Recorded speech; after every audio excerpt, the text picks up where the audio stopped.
Coucou tout le monde, pour cette nouvelle année, je vous propose de découvrir ma petite recette des crinkles. Donc qu'est-ce que c'est? Ce sont des petits croquants au chocolat, donc ils sont croquants à l'extérieur et moelleux à l'extérieur, saupoudrés de sucre glace. C'est absolument une tuerie, il faut à tout prix que vous essayiez, c'est vraiment succulent et c'est plutôt facile à faire. Donc pour savoir comment la recréer, restez en ligne.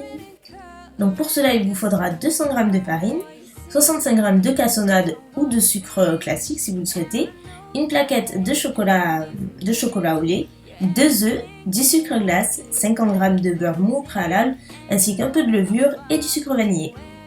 Donc commencez par faire fondre votre beurre et votre plaquette de chocolat, donc coupée en morceaux, au préalable, donc soit au bain-marie, soit au micro-ondes, comme vous le souhaitez.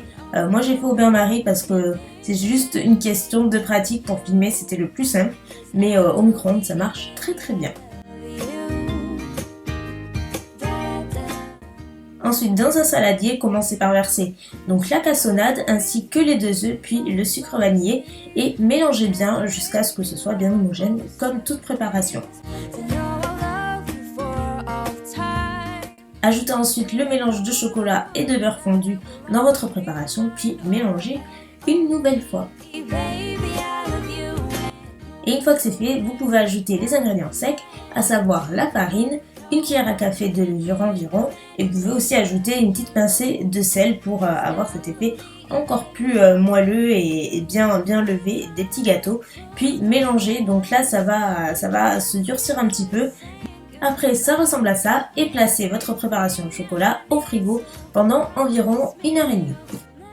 Une fois que votre pâte est sortie du frigo, il faut qu'elle soit relativement dure et qu'elle soit justement facile à manipuler. Le but est de faire des petites boules puis de les verser dans du sucre glace et de bien les enrober. Soyez bien généreuse, n'hésitez surtout pas et répétez l'opération jusqu'à ne plus avoir de pâte tout simplement.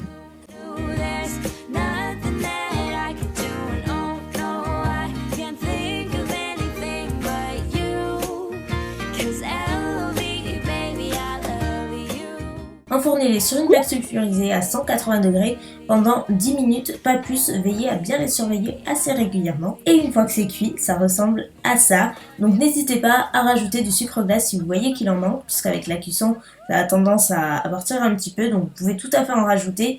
Et surtout, il ne vous reste plus qu'à déguster vos petits crinkles et en faire profiter vos proches, parce que c'est vraiment une petite tuerie qui se déguste à tout moment de la journée et qui a fait ses preuves. Donc j'espère vraiment que ça vous plaira. Si vous recréez la recette comme d'habitude, n'hésitez pas à m'envoyer vos photos en utilisant le hashtag ElsaCuisine, que je puisse les liker. Je vous fais plein de bisous et je vous dis à la prochaine.